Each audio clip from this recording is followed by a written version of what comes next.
Hello, welcome to the second video for the Approaches unit. Just a reminder, this is the video about behaviourism. We are a part of the AQA examining board and we use the AQA psychology for A-level, Year 1 and AS, and that's the textbook with the girl with green hair on the front. If you want to follow in the textbook, it's page 106 to 107. Now, simply the objectives for the video today is to discuss the behaviourist approach's assumptions, to evaluate and understand the two learning principles for the behaviourist approach. So, primarily we're going to focus down on getting the understanding of those key basic assumptions of what behaviourism is all about. Because as per the previous video, behaviourism was really one of the main dominant forces within psychology in the first part of the 20th century. It really helped to bring to life the idea that we should be using laboratory environments to ensure that we observe behaviour in a controlled setting and only focus on observable behaviour rather than behaviour which cannot be seen. Now, if at any point you get stuck with this particular approach, the keywords are absolutely essential because there are four main keywords for this whole behaviourist approach. And the first one is behaviourist approach. Simply, what is it? It's explaining behaviour through observation. So, not through internal processes, seeing how people act and respond to certain stimuli.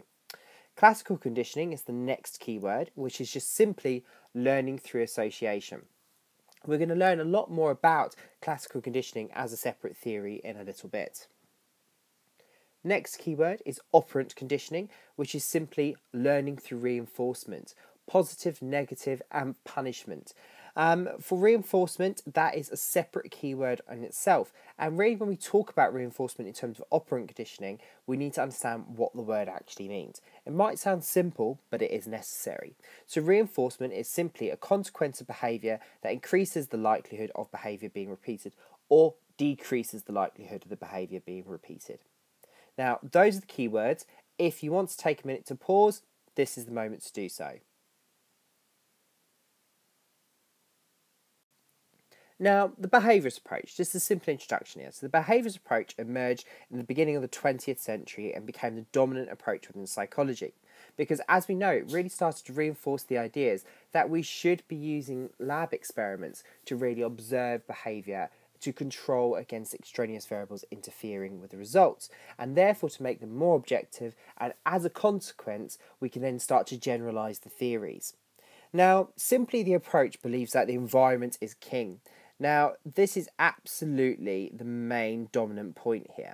And it is absolutely crucial that we acknowledge this because the environment is responsible for moulding and creating certain behavioural characteristics. Now, the approach is also the driving force for psychology developing into a scientific discipline, as we have discussed in the previous videos. B.F. Skinner and Watson really started to help psychology implement those rigorous methods which the natural sciences apply so well. Now, since it's helped psychology emerge as a science, there are the key assumptions of this approach which need to be acknowledged. Now, the behaviourist approach are only interested in studying behaviour that can be observed and can be measured. So therefore, it's not going to be interested in what Wilhelm Wundt was interested in for introspection, which was the inner internal mental processes of an individual. We're only going to focus on observable and measurable behaviour, nothing which we cannot see. Now, this is why John B. Watson really rejected introspection, due to the method's inability to ensure accurate measurement and objectivity. It's a highly subjective method. So he wanted to use a method by which we can start to create general theories and apply them to the wider situation. And this is why the approach grew in favour of lab experiments as a way of observing behaviour. So there are a couple main key things on the slide that we need to acknowledge. The fact that they reject introspection due to the fact that it cannot draw objective conclusions, and they favour lab experiments because they are controlled and they allow them to measure and observe behaviour in an environment which they can manipulate and create. Now, following the same thought processes as Darwin, all processes that govern learning are the same for all species. So, therefore, the way that we learn is exactly the same way in which a dog learns. So, this is why they favoured using animals within their research, because they believed that behaviourists believed that we could extrapolate these findings from animals and apply them to humans, because simply we've got the same learning processes that govern both of us. So therefore, we can apply those findings and then we can start to generalise them to the wider context as well. This has enabled the behaviourists to identify two forms of learning, which are absolutely essential for this approach, particularly for this area that we are looking at today, which is classical conditioning and operant conditioning. Now, I want you to take a second just to think about those keywords that we looked at the beginning. Now, can you remember what classical conditioning is learning through? Hopefully, because I can't hear you myself right now, you have said association. And naturally, operant conditioning is learning through reinforcement. So, in your mind, start to really have those main words paired together. Classical conditioning, association. Operant conditioning, reinforcement. Really make sure that you've got that as a firm concept within your mind. Because as the assumptions of this approach really rely on, and the theories that emerge from these assumptions, we need to ensure that we've got those key understandings in place before we go any further. Now, what I'm going to do for every single one of our approaches, I hope, is do assumptions in a nutshell. So, simply, 3 bullet points here, the 3 assumptions of the behaviourist approach. Behaviour is determined by the environment. It's created and manipulated through our interaction with the environment. Only observable behaviour is important because observable behaviour we can draw objective conclusions and data from, therefore we can start to generalise it as well. And humans and animals learn in similar ways through conditioning. And that was obviously relating to the ideas that Darwin really started to put into place, that animals and humans have got very similar learning processes. So, those are the assumptions in a nutshell there. I'm going to give you just a couple seconds just in case you want to pause at this moment of time.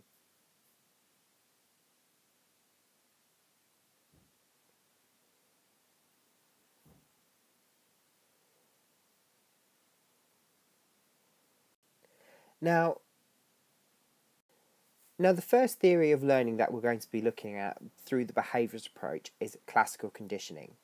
Now, classical conditioning is, as we know, learning through association. The main theory of classical conditioning was discovered by Russian psychologist Ivan Pavlov. Now, Pavlov is absolutely crucial in this role. Now, Pavlov first noticed with his experimentation on dogs in a lab that the dogs would become excited when they heard the footsteps of the technician. The technician every day would be responsible for feeding the animals and bringing their food to them. So, noting that when the dogs heard the footsteps of the technicians, they became excited because naturally they'd learnt through association. Once they hear those footsteps, then they're going to be presented with food. So therefore, they're going to become excited about it because they're going to get fed, which really is noting down that learning through association has happened with these animals, which is absolutely crucial, which demonstrated how this learning theory came about through his observations with his dogs.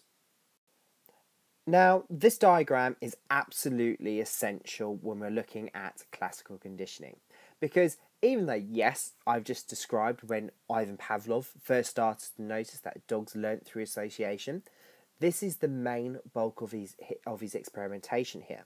Now, the main key words that we need to look at here is unconditioned stimulus, unconditioned response, neutral stimulus, and then conditioned stimulus and conditioned response. Now, the main reason why we need to note those keywords down is because they are absolutely essential to demonstrate what is happening step by step.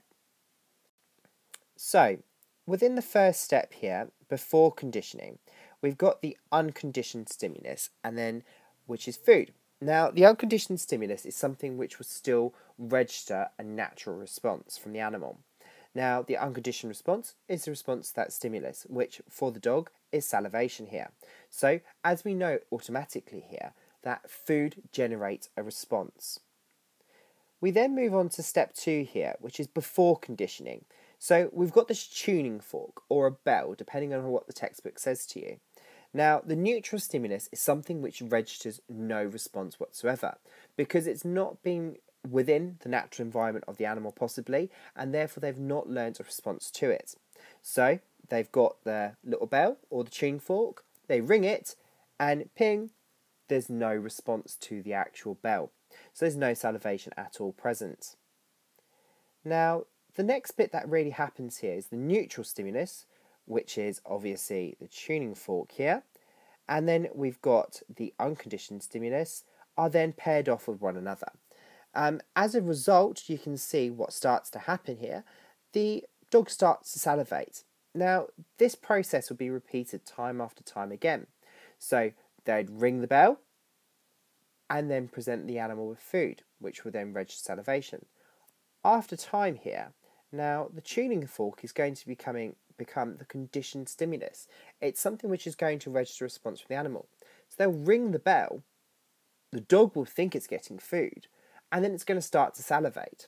So we can see here that the dog has learnt through association, once we've repeated time and time again, that once the tuning fork has been rung, then it's going to be time for food, so start to salivate. Now, this is an absolutely crucial part of the theory.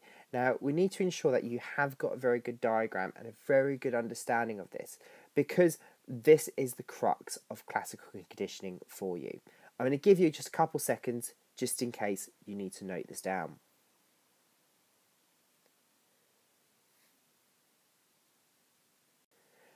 The next learning theory that we're going to be moving on to is operant conditioning. Now, operant conditioning is slightly different to classical conditioning. Now, classical conditioning is essentially passive. It's an involuntary learning to an extent that obviously we're going to interact with the environment, we're going to learn through association to register certain stimuli once we hear a certain response or sound.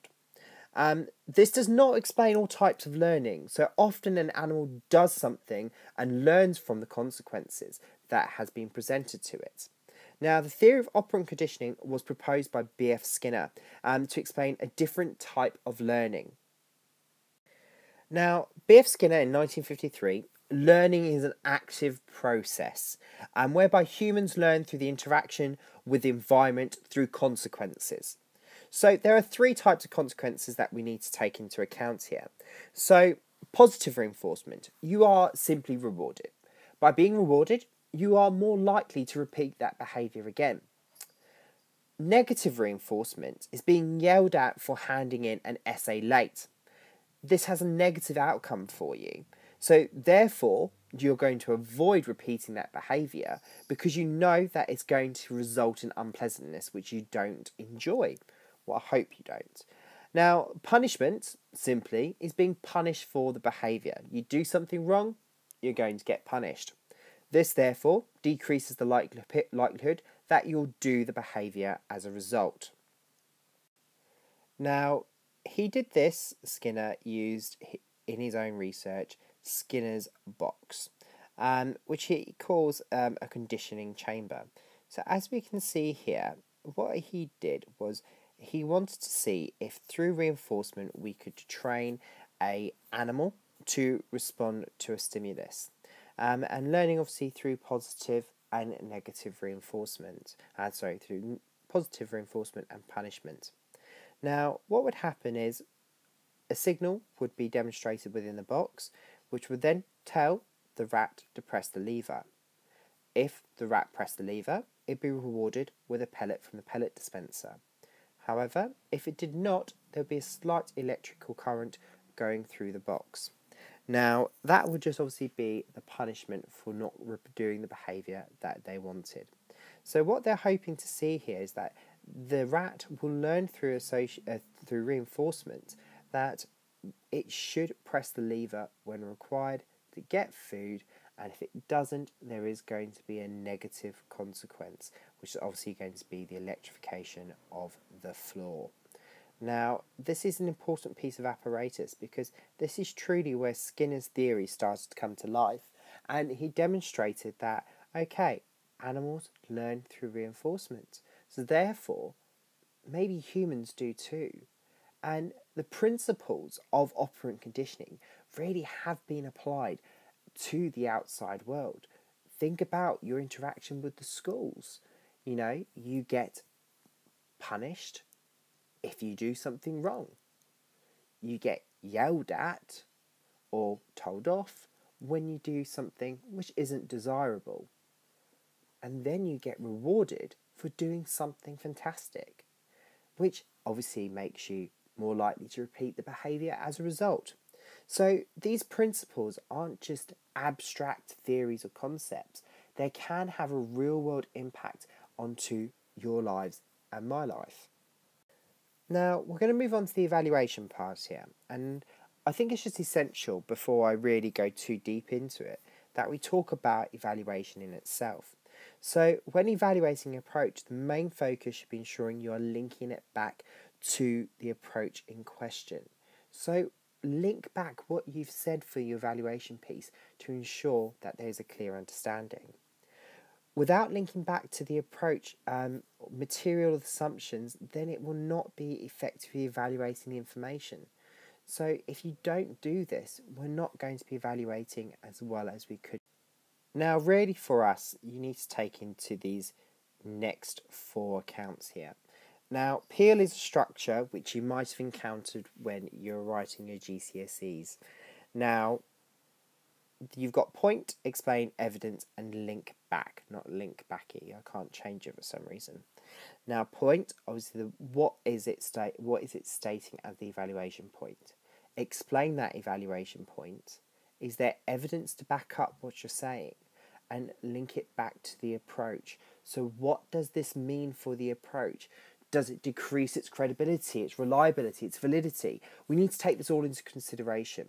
Now, with every single one of your evaluation points, if you can write effectively within this manner, you are then going to be hitting and evaluating effectively, which is the main purpose of it all. So, it's time to evaluate. Now, the first evaluation points that we're going to be looking at are what we can consider strengths of the approach. Now, the main one is scientific credibility. Now, that's your point. So, the behaviourist approach has scientific credibility. Why? Because it's focused on measuring observable behaviour in a highly controlled environment, such as a lab environment. By doing so, an experimenter increases the reliability of research as they're able to replicate the experiment and hopefully gain the same results again. Now, obviously, we have got evidence of this. If you were to try to repeat B.F. Skinner's work and the use of Skinner's box, you would then potentially get the same results because you're manufacturing the same setting time and time again. If you get the same results, you've got high reliability because there's consistency within your results. Now, obviously, what does this mean for the approach? It's obviously adding credibility to the approach. So the behaviourist approach is overall credible because it is using a method which allows them to create causal conclusions about individuals' behaviours and learnings. Now, the other area in which is a strength is usefulness. Now, that's your point. So, behaviourist approach is effectively useful and can be applied to the real world. It's been successfully applied to the real world and has had an impact on treating mental ill health and been applied within other institutions as well. Now, the main part here is operant conditioning has been linked to creating the token economy system, which in prisons or psychiatric hospitals allows inmates or patients to be rewarded for good behaviour and punished for negative, therefore obviously conditioning them to manipulate them into creating certain types of behaviour. Now, obviously for us, point usefulness. Explaining it. We've got evidence. So what does this mean about the approach? It means it's got this as an approach. It is extremely valid. It is really starting to show us that okay, it has got some punch behind it. Now, on the same breath of usefulness, it's really essential that if you didn't want to use the token economy example, you can use the therapy example, which is using systematic desensitization, because the behaviourist approach has been linked to developing a therapy which has had a greater impact on treating mental ill health in the real world. Now, patient works through a desensitisation hierarchy to eventually overcome a phobia. Now, this is the hierarchy in which they use. Now, how does it work, the hierarchy? So step 1, patient is taught how to relax their muscles completely. Step 2, the therapist and patient together construct a desensitisation hierarchy. So it's a bit like a pyramid. So at the bottom of the pyramid be everything that causes low anxiety. As you work on up, it's going to increase in the anxiety levels. Now, each step is going to have a little bit more anxiety than the other. Now, step 3, the patient gradually works through a desensitisation hierarchy using visualising or experiencing the actual stimulus that creates the anxiety, whilst engaging in these relaxation responses which the therapist has taught them to do so. So this is deep breathing exercises to relax their muscles.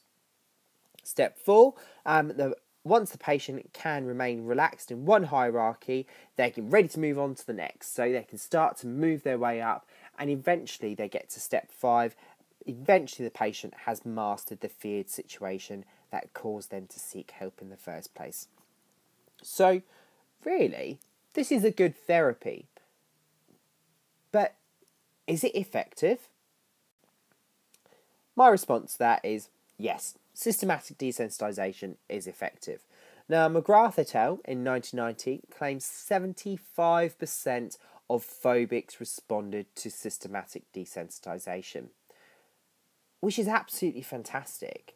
This is an extremely high percentage, which then makes it very impressive, which therefore makes this a highly credible therapy, which for the behaviourist approach means that this approach is highly credible because it can be applied to the real world and it can have real world impact as well. Now, the next part that we're going to move on to is the weaknesses or issues section.